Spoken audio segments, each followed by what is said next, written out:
ধর্ম যার যার উৎসব সবার, ধর্ম যার যার উৎসব সবার, যার যার উৎসব সবার, ধর্ম যার যার উৎসব সবার, ধর্ম যার যার আর উৎসব সবার। ধর্ম যার যার উৎসব সবার, ধর্ম যার যার উৎসব।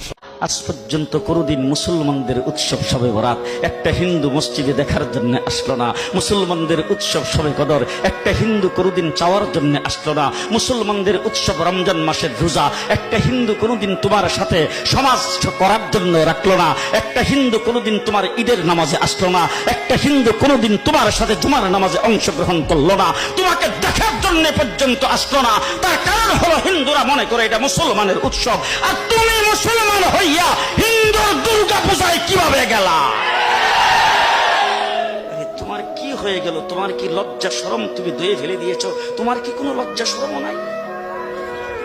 লজ্জা শরম নাই? আবার কি সুন্দর বলতেছ, ধর্ম যার যার উৎসব সবাই। হাই হাই হাই, ও মুসলমান যুবকেরা ভালো করে শোনো, ধর্ম যার যার উৎসব সবাই, তাইলে বিয়া যার যার বউ তো সবাই। যে বিয়ে যার যার বউ সবার, পুষ্কুনি যার যার মাছ সবার, গাছ যার যার ফল সবার, ক্ষেত যার যার ফসল সবার, দোকান যার যার মাল সবার। এখন ঘুমাইছে কি কথা বলেন না কেন? তাহলে আমার দোকানের মাল যদি আমার হয়, আমার ক্ষেতের ফসল যদি আমার হয়, আমার গাছের ফল যদি আমার হয়, আমার গাছের নারিকেল যদি আমার হয়, আমি বিয়ে করলে বউ যদি আমার হয়, মুসলমান আমার পুষ্কুনির মাছ যদি আমার হয়, তাইলে ধর্ম যার উৎসব তার।